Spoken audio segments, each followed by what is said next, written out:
The veil of ordinary. The steady rhythm of Sophia Reeves's brush against aged canvas was the heartbeat of her workdays.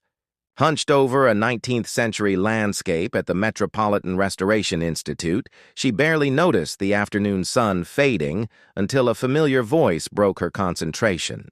"You promised you'd leave by 6 today," Nate Parker said, leaning against the doorframe of her workshop with an affectionate smile. Sophia tucked a strand of auburn hair behind her ear, leaving a smudge of cleaning solution on her cheek. "Just 5 more minutes. This cloud formation is finally starting to reveal its original brilliance." Nate crossed the room, careful to avoid the organized chaos of her tools. He was dressed simply. Dark jeans, a navy button-down with sleeves rolled to reveal tanned forearms, and well-worn brown boots. Nothing about him suggested anything beyond the modest architectural consultant he claimed to be. "The clouds have waited a century. They can wait until tomorrow," he said, gently taking the brush from her hand. "Besides, we have dinner with my aunt tonight, remember?" Their romance had begun 3 years earlier when Nate came to consult on the renovation of the Institute's East Wing. Their first conversation about preserving historical integrity versus modern functionality had turned into coffee, then dinner, then a love story that surprised them both with its ease. "Your mysterious aunt who's flying in just for one night?" Sophia asked, removing her work smock. "The one who somehow secured us a reservation at Verlaine? That place has a 2-year waiting list." Nate shrugged. "Aunt Josephine knows people. She's well-connected in certain circles." "Your family has a lot of these well-connected relatives I've never met," Sophia observed, not for the first time. In 3 years, she'd met only his father, a quiet, reserved man who Nate said had retired early from business investments, and a cousin who worked in finance, but never elaborated. "You'll have a lifetime to meet them all," Nate replied, kissing her forehead. "Starting with the wedding next month." As they left the Institute, Sophia reflected on how little she actually knew about Nate's background. He lived comfortably but modestly in a brownstone he claimed to have gotten a deal on through work connections. He drove a practical car, wore no flashy accessories, and seemed genuinely uninterested in material excess. It was one of the things she loved most about him, his authenticity in a world obsessed with status. Dinner with Aunt Josephine passed pleasantly enough, though Sophia couldn't help noticing the older woman's appraising glances and pointed questions about Sophia's career ambitions. There was something beneath the surface, an unspoken evaluation taking place. 3 weeks later, amid final wedding preparations, Sophia was sorting through some of Nate's papers they'd moved to their soon-to-be shared home when an envelope slipped from between folders. Inside was a property tax statement for their brownstone, listing a value 3 times what Nate had implied and ownership under Kingsley Holdings, LLC. "Kingsley?" she whispered to herself. Even as an art restorer with limited business knowledge, Sophia recognized the name of the development conglomerate responsible for reshaping skylines across 3 continents. A quick internet search confirmed her sudden suspicion. There, among the images of Kingsley Development's executive team, stood Nate, listed as Nathan Kingsley Parker, Chief Innovation Officer. Further searches revealed estimates of the Kingsley family fortune exceeding $11 billion. On their wedding day, Sophia stood in a private room of the Botanical Garden venue, still reeling from the truth. When Nate entered, breaking tradition to see her before the ceremony, she simply held out her phone with the articles displayed. "Were you ever going to tell me?" Her voice was steady despite the storm inside her. Nate's shoulders fell. "Today. I was going to tell you everything today before we took our vows." He crossed to her, taking her trembling hands. "I needed to know you loved me for me, not for what my family owns." "You lied to me for 3 years," Sophia said, tears threatening to spill. "How can I trust anything now? Because despite everything I concealed, I never once lied about loving you," he answered. "And I never will." When they stood before their guests, many of whom Sophia now realized were among the world's elite, Nate went off script after their formal vows. Holding her hands tightly, he whispered words meant only for her. "What I've hidden in wealth, I'll make up for in truth. My fortune may change, but my heart never will." That whispered promise hung between them as they were pronounced married, a vow within a vow that would be tested sooner than either could imagine. Glass House. Sophia awoke on her first morning as Mrs. Parker Kingsley to the sound of camera shutters clicking outside their honeymoon villa. Somehow, overnight, the news had broken.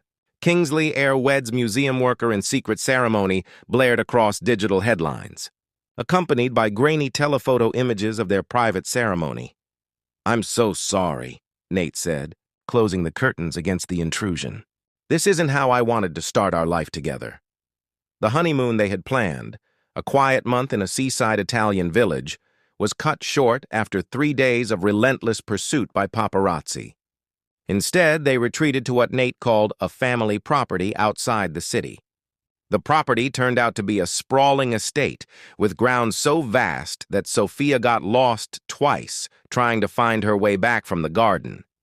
"You'll get used to it," said Eleanor Kingsley, Nate's mother, when she arrived unannounced for tea the following week. She was a sleek, poised woman who wore her 60 years with immaculate precision. "Though we really should discuss some arrangements." "Arrangements?" Sophia asked, feeling underdressed in her simple linen shift despite being in her own home, a home she was still learning to navigate. "Your public presence, dear. The Kingsley name carries certain expectations." Eleanor's smile remained fixed as she slid a folder across the table. "I've taken the liberty of arranging a stylist, media coach, and social secretary. You'll need to resign from that little restoration job, of course." Before Sophia could respond, Nate entered. Something in his wife's expression made him stop short. "Mother," he said coolly, "we didn't discuss any of this." Eleanor waved dismissively. "It's standard procedure. Johanna did the same when she married your brother." "And look how well that turned out," Nate replied. "Divorced within 3 years because Vincent wanted a partner, not a carefully managed Kingsley asset." Sophia found her voice. "I appreciate your concern, Mrs. Kingsley, but I won't be leaving my position or hiring a team to manage my presence." Later that night, as they prepared for bed in their cavernous master suite, Sophia finally broke down. "I feel like I'm drowning, Nate, like I've been dropped into someone else's life without the manual." Nate sat beside her on the edge of their bed. "Do you regret marrying me?" She looked up at him. This man she'd fallen in love with who simultaneously was and wasn't the person she'd known. "No, but I regret not knowing what I was marrying into." "Then let me help you understand," he said. "My grandfather built Kingsley from nothing. My father expanded it into what it is today. When I was 16, my high school girlfriend's father suddenly became extremely interested in a merger with his company after learning who I was. 2 years later, my college girlfriend sold a story about our relationship to the tabloids. He took her hands. After that, I created Nate Parker, using my mother's maiden name and living off only what I earned through my own work as a consultant. It wasn't about deceiving you. It was about finding someone who saw me, not the fortune." Sophia squeezed his hands. "I understand why you did it, but now I need to know who we're going to be going forward." The next morning, Sophia returned to work despite Eleanor's disapproval. Photographers followed her, and whispers tracked her through the Institute's hallways. Her colleagues, people she'd worked alongside for years, now watched her with a mixture of curiosity and distance. Director Harrington called her into his office before lunch. "Sophia, you should know that Mrs. Kingsley called me this morning." Sophia's stomach dropped. "Whatever she said, she offered a $20 million endowment if we would release you from your obligations." I declined. He smiled kindly. "Your talent is worth more to this institution than any donation." When she recounted this to Nate that evening, his face darkened. "This ends now." He made a single phone call in his study, his voice carrying enough authority that Sophia barely recognized it as belonging to the man she'd fallen in love with. The next day, Eleanor appeared at their door again, this time without her usual composure. "You threaten to vote against the Singapore development unless I back off?" she demanded as soon as Nate opened the door. "Not a threat, Mother. A promise." Nate's voice was calm but firm. Sophia isn't a problem to be managed. She's my wife and a respected professional in her own right. Eleanor turned her gaze to Sophia. You have no idea what you're asking him to give up for you. I haven't asked him to give up anything, Sophia replied. That's the difference you don't seem to understand. As Eleanor left, Sophia caught a glimmer of something unexpected in the older woman's eyes. Not anger, but a flash of something that might have been respect. Later that night, as they sat in the kitchen sharing a simple meal Sophia had prepared herself, to the horror of the house staff, Nate's phone buzzed with an incoming email. He read it, then passed it to Sophia without comment. It was from the Institute's Board of Trustees, informing her that her department's funding was being reviewed due to budgetary concerns.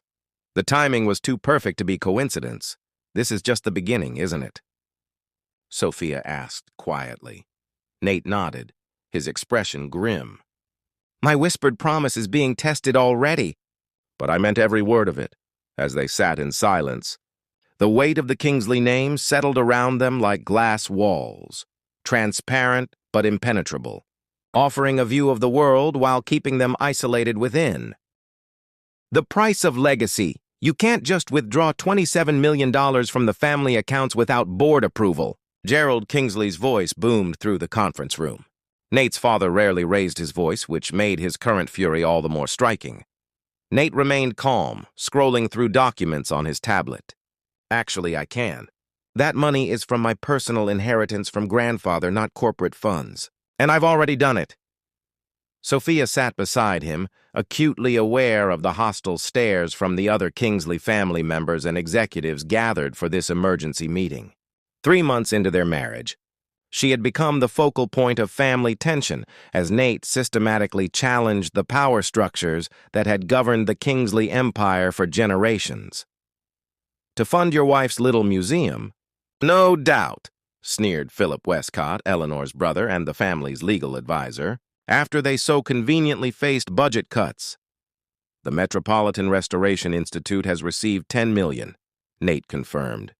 The remaining 17 is being used to establish the Parker Foundation for Arts Preservation. The room erupted in objections. Sophia caught fragments, unprecedented, outside your authority, compromising our position. Through it all, she watched one person who remained silent, Nate's cousin Dominic, the CFO whose analytical mind had earned him the nickname the Calculator within family circles. Unlike the others, he didn't seem angry. He seemed calculating. Later that evening, as they walked through a sculpture garden on the estate grounds, Sophia voiced her concern. Dominic is planning something. I saw it in his eyes. Nate nodded. Dom never shows his hand until he's ready to play it. But whatever it is, we'll face it together. 3 days later, they discovered what Dominic had been planning.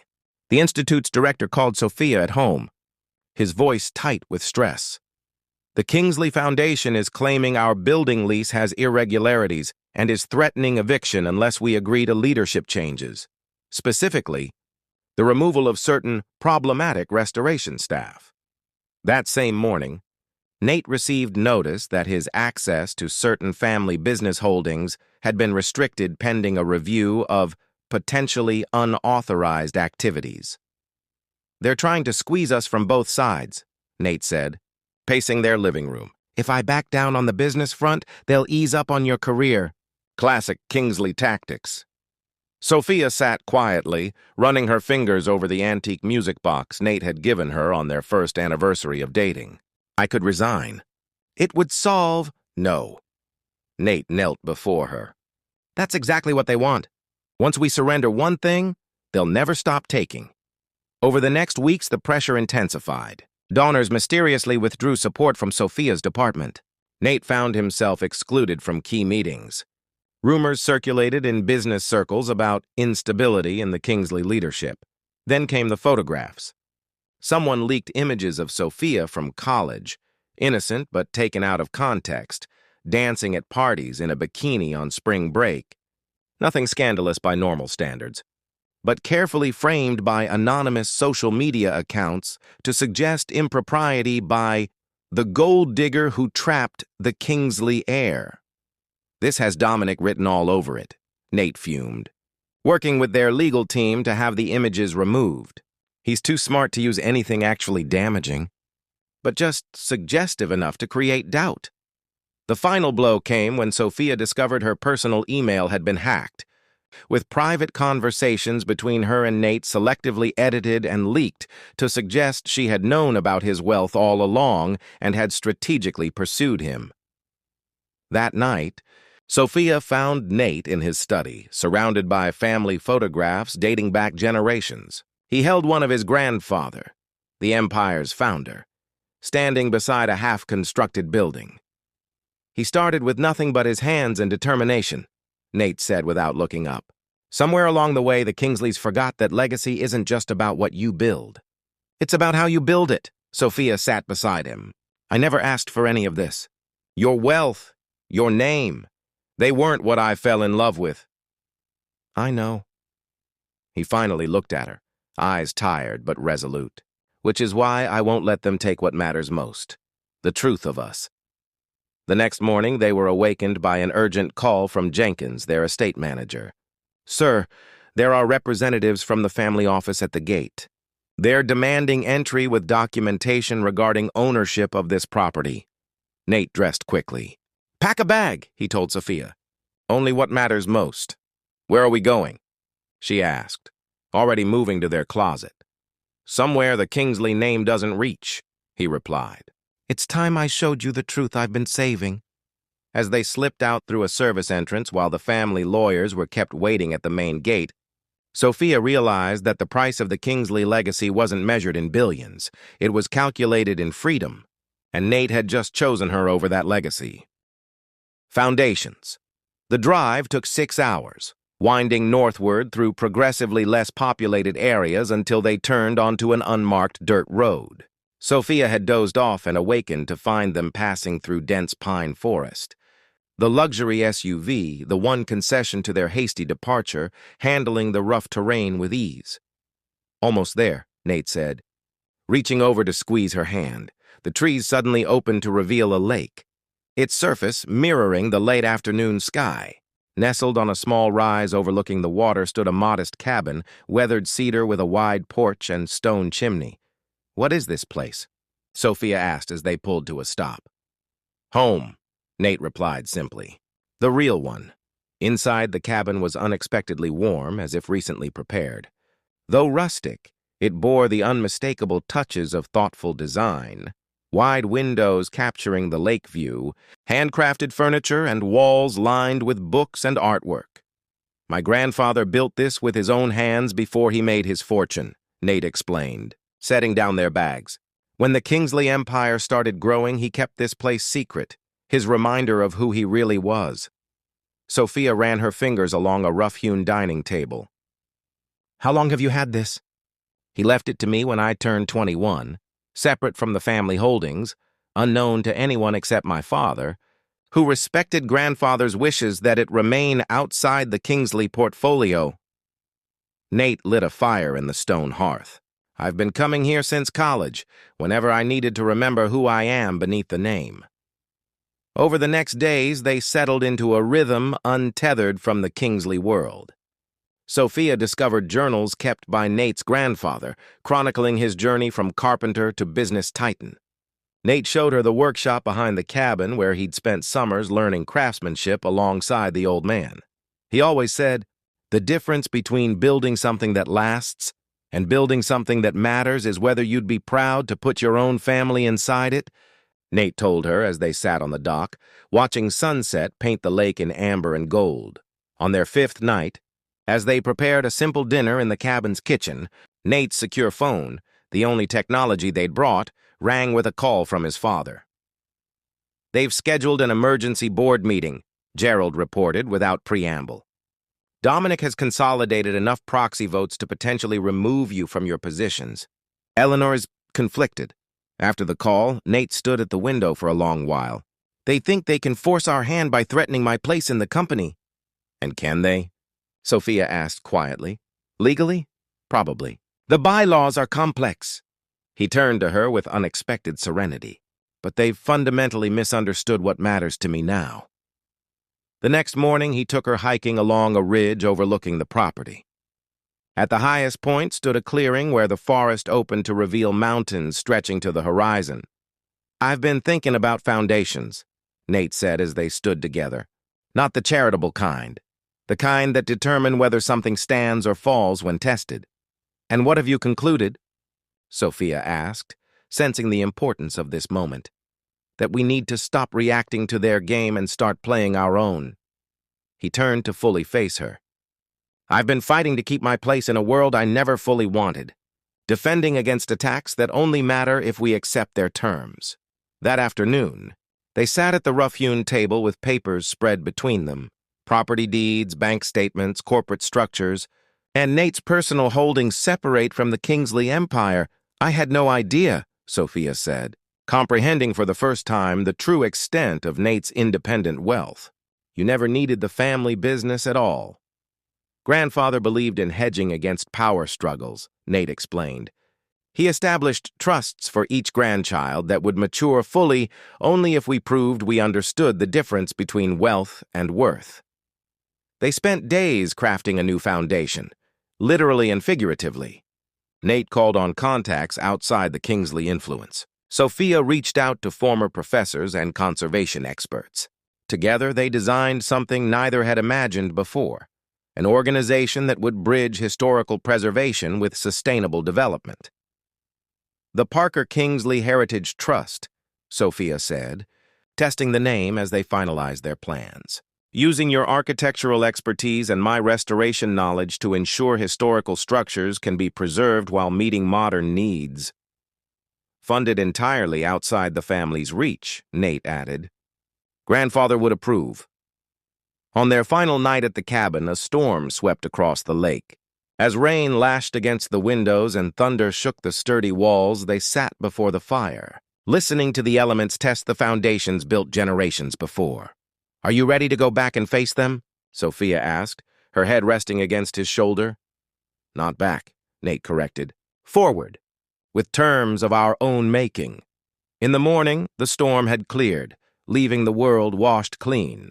As they prepared to leave, Sophia noticed Nate standing on the porch, gazing at the cabin with a mixture of reverence and resolve. "This place saved me more than once," he said when she joined him. "Now it's saved us." "How so?" she asked. "By reminding me that the strongest foundations aren't built with money or power." He took her hand. "They're built with truth." The whispered promise.